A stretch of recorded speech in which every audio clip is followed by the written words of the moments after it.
Hi, and welcome to today's discussion. What I will be trying to do is to demystify what a Scrum stand-up is within the Agile or Scrum framework, Agile methodology, should I say.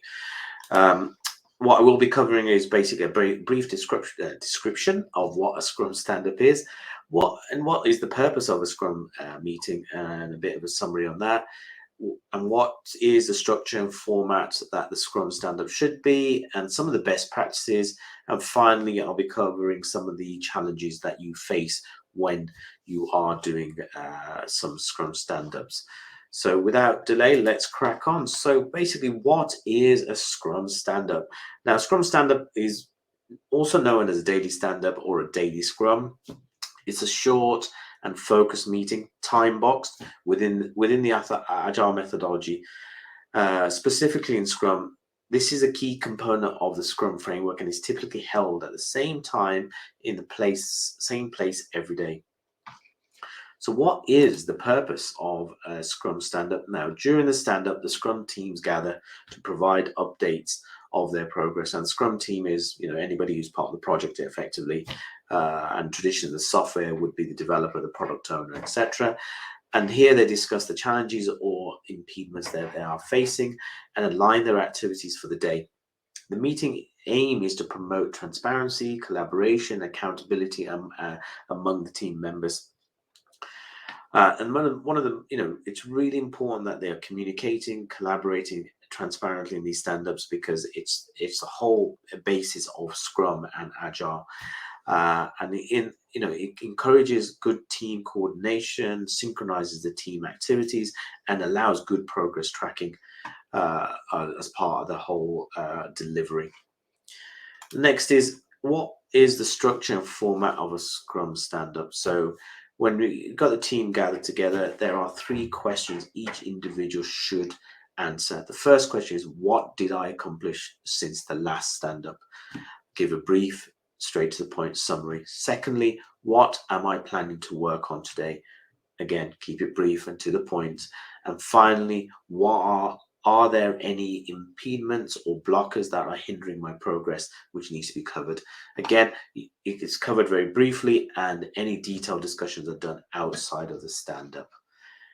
Next is some of the best practice for effective stand-ups. Now, firstly, keep the meeting time bound and concise. Don't let it waffle. If it's 15 minutes or 30 minutes, stick to those times. Get the discipline in with the team. Secondly, encourage active participation and engagement from all team members. You don't want any member being there sat quietly, not telling you a problem, because they're the individuals that probably you need to hear what they're doing. Everybody needs to contribute and be part of the team so that you understand what they're doing. As part of that. And then again, focus on sharing relevant information, avoiding excessive detail. Get to the point right, really quickly and very effectively. Try not to waffle. And then where possible, address and resolve any identified impediments promptly. Now, you don't necessarily have to do that in the stand-up. If they can be resolved very quickly whilst you're on the call, do it. If they can't be and it needs to be, it's a long-winded one, take it outside of that meeting. Now, overcoming some of the common challenges for the delivery as part of this, there are key areas you need to be focused on. So some of the common challenges are, you've got to ensure people are punctual and attend the meetings. That is a must, because your team input at these meetings is valuable. And now avoid tangible discussions or excessive problem solving during stand-ups. We don't want a long-winded discussion. It has to be quick, brief, and to the point. And then encourage transparency and trust within the team. That's really, really key. And one of the other things I've used as a technique to stop people waffling in the meetings is the term ELMO.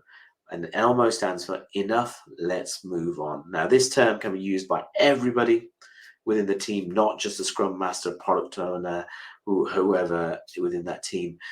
Anybody can use that term to stop people waffling within that team. So in summary, we've talked about what a Scrum stand-up is. Obviously, a time box, which happens on the same time every day during the program.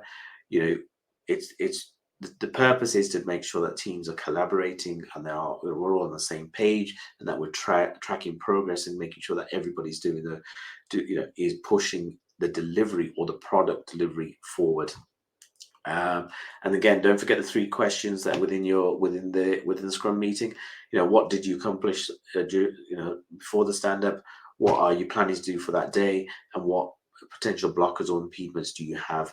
And those are the key things. And again, keep it, some of the best practices, keep it short, to the point, avoid waffle, and make sure that everybody has an opportunity to speak. Any long-winded issues should be taken outside the stand-up and dealt with. And again, finally, some of the challenges, and I love using this one, is Elmo to control the meeting, to stop people waffling, is enough, let's move on. I hope that was helpful, and I hope you can apply some of those techniques to your stand-ups. Thank you for listening.